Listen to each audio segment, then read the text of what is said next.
David is one of the most intelligent people you'll meet. And the other thing that I think everyone would say is he immediately commands a room.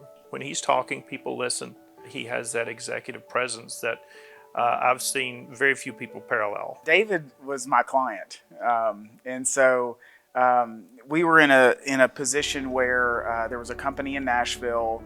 David was involved with the company, and we were offered the opportunity to bid on the work. And David was part of that, and through that I got to know David much better. We had a great working relationship. He had a great way of doing the job that he needs to do, but doing it in the right way.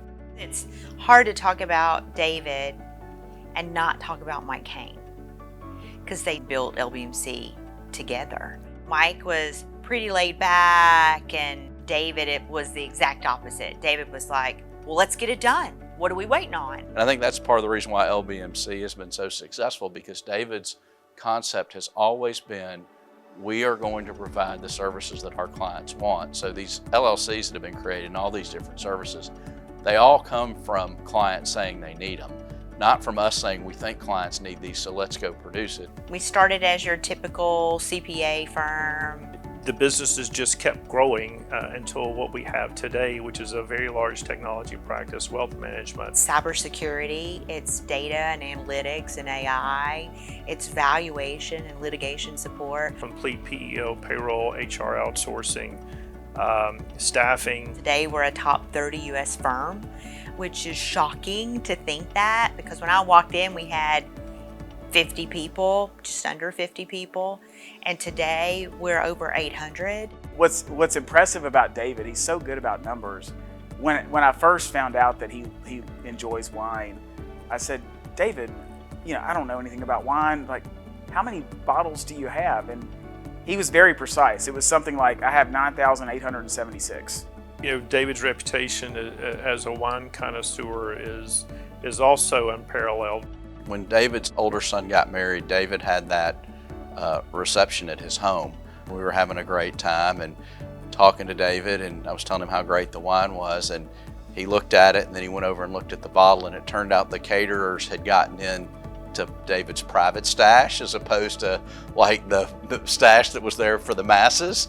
And so it was always kind of a funny thing. It's like, wine tastes good, but when it's David Morgan's wine, it's even better. He's very involved with the wine auction here in Nashville and what it benefits, which is various cancer organizations. The thing that's nice about David, and one of the things that comes through, is outside of this sometimes gruff exterior, is this person who really cares about people. And David will be the first one to ask, what's going on with your family? Because the people and how you treat them becomes the culture, and the culture drives the firm. It is, in many ways, is why we have been so successful. You've done so much more than just accounting. You've created all these other businesses. Hundreds, if not thousands of people have been impacted by what you've done, and I think it's fantastic. They always say we got to dream big, and they've dreamed big and really inspired us to dream big as well. So congratulations. If I had a glass of your wine, I would drink it right now. But it's really a great honor.